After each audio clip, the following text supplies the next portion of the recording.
This is the DJI Avata, and it's the worst drone that I've ever flown. I don't really enjoy it in terms of like its power output. No power in this drone whatsoever. So loud, my gosh.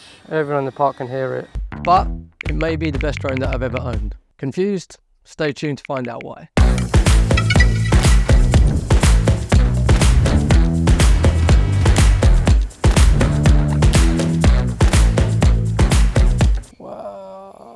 That was weird. So the DJI Avata has been out now for almost 1 year, and whilst it looked like a promising drone on release, I chose not to jump on the bandwagon in the beginning, as with most early releases, there always seem to be some bugs and things to figure out, and inevitably firmware updates to fix them, which proved to be the case with this drone in particular. An internal bug from DJI. So I had the Avata bug where you're flying and it just like all of a sudden dive bombs and crashes in the ground. There's been many cases of pilots losing their Avatas to random nose diving and tumbling, and it definitely put me off from it. But that looks to have been fixed with the added bonus of an upgraded camera to 10-bit color. So I felt like now was the right time for me to pounce and test out this groundbreaking Cinewhoop FPV drone by DJI. So those of you who don't know what a Cinewhoop is, I've actually made a video on that topic before. You can check that out up here in the top corner. But basically, they are drones with these prop guards on them. That makes it a lot safer for them to be around people and objects, flying doors. But due to the ducts, the wind does actually get inside them and make it not fly very well. So windy conditions, not ideal for Cinewhoops, like today. So this won't be an in-depth detailed review of every feature of the Avata, but more a review from a filmmaker's perspective and from someone who flies FPV professionally as well. Therefore, these are the things that I want to find out about this drone before I decide whether it's worth adding to my fleet. Flight performance, flight times, build quality / durability, and lastly, are the added safety features a benefit or a hindrance? And for reference in this video, I'm going to be comparing my DJI Avata to this custom-made Shendrone Square V2 with 6S motors and DJI O3 unit inside. This is a very popular Cinewhoop within the FPV community, and if you've ever seen that very famous bowling alley video which went viral, and I'm sure everyone's seen it, this is the drone that was used to film that video. Alright, so flight performance. I've been flying FPV drones now for almost 3 years, and in that time I've flown quite a few different 5-inch and Cinewhoop drones, and I have to say straight out of the box, this one did not fly well, and especially the flight performance when putting a GoPro or naked GoPro on top is just not good. Now, I know it's not designed to be flown with a GoPro on top, but it was something that I was hoping to do so I can have two cameras filming in the same time, either one in portrait mode and one in landscape for social media, or both in landscape and having one as a backup. So with a GoPro on top, it definitely adds to the sluggish nature of this drone. As it's only a 4S drone compared to this one, which is a 6S, it has a lot more power to perform well, even with a full-size GoPro on top. The Avata definitely shakes and wobbles around more with a GoPro or naked GoPro on top, and is noticeably louder with a GoPro on top, making horrible high-pitched screeching noise in the air. So loud. Everyone from anywhere will know that you're flying this drone when you've got a GoPro on top.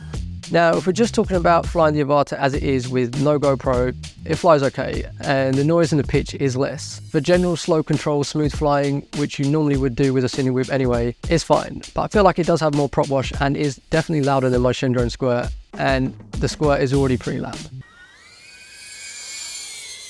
That is a loud drone, Jesus Christ. GoPro on top, and yeah, you can definitely hear the pitch difference, it's crazy. And yeah, it's just really sluggish. It's not fun to fly with a GoPro on top, to be honest. Flight times. It's got a 2400 mAh battery, so I'm getting about 12 minutes of flight time if I'm outdoors and flying at a decent camera angle of around 30 degrees. And that's about 3 times what I'd get out of my 6S batteries on the Square, which would normally be about 4 to 5 minutes. If I'm at a lower tilt of around 15 to 20 degrees, I'm getting approximately 15 minutes, which, if you're coming from a Mavic drone, doesn't sound impressive at all, but if you're coming from a traditional FPV drone like this one, that typically gets 4 to 5 minutes on a single battery, it's actually insane. For a few of my commercial shoots that I've done as a drone pilot with Cinewhoops in the past, the client can become slightly frustrated at me having to bring back my drone to change batteries after a short flight period. You can explain to them as much as you want beforehand that the batteries are short, but when the production is on a time crunch, losing a few minutes to swapping batteries or changing camera angle can be annoying for clients. So this is definitely a strong point of the Avata. Build quality / durability. The DJI Avata definitely looks and feels more premium than my self-built Squirt that has a weaker carbon fiber frame and TPU ducts, compared to the DJI Avata, which has quite a hard plastic around it, hard plastic ducts, and it can definitely withstand more than this one. I would say definitely stand a crash.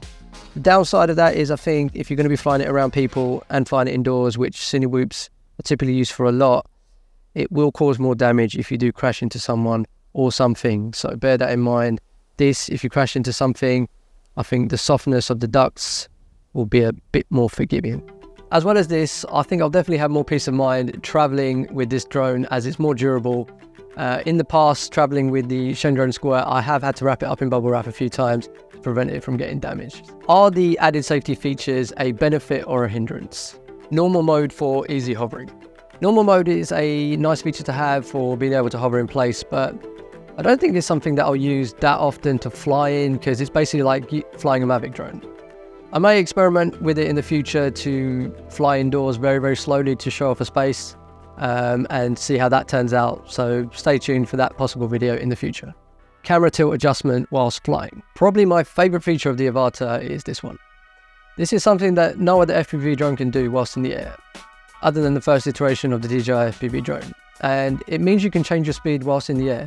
With traditional FPV drones like this one, you'd be required to bring the drone into land before changing the camera angle and then taking off again. So right now I'm at like 10 degrees tilt, just flying like quite nicely, smoothly through these forest-like trees. And then the moment that I want to switch it up a bit and go faster, just increase the tilt now to 28 degrees, which means I can just push it a bit more, like so.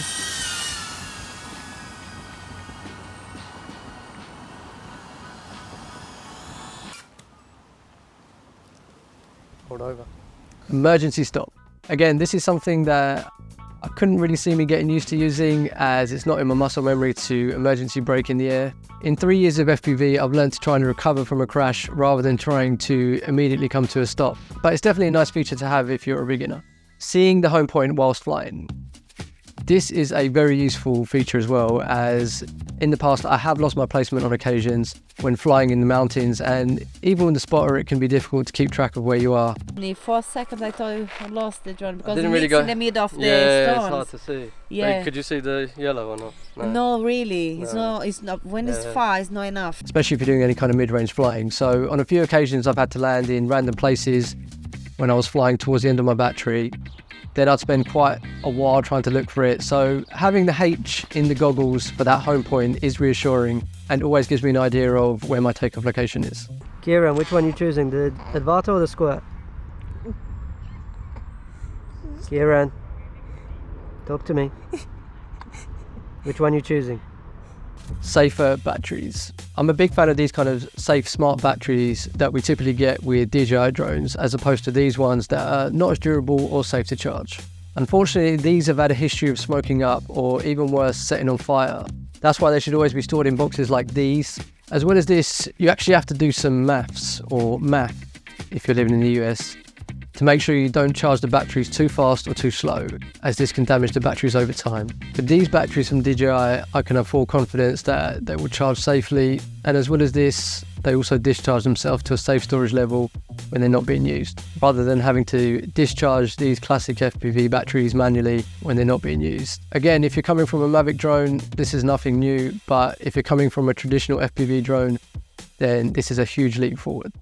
So another thing that I'm loving about the DJI Avata is the range of fail-safe options that you have. So traditionally on an FPV drone, a custom built one, you'd only be able to, let it fall out of the sky once you lose signal, unless you install a separate GPS module, which, you have to solder in and all that, and program and all that kind of stuff. So it's a bit tricky. But yeah, it comes in built in this, and you can basically get it to return to home if you're out in a wide open field, or if you're under trees or indoors, you can just set it to hover if you lose signal, or you can let it drop as well as a third option. So you've got options there, and I really like that, just for that extra added safety when you're out and about flying. So my final thoughts on the DJI Avata. It's funny because back at the start of my FPV journey, I was actively searching for a drone like this one that would have minimal setup time, lots of smart features, and most of all ready to fly without building or having to use Betaflight to set up the flight controller. I really just wanted to fly FPV as quickly as possible, and well, that's what this drone gives you.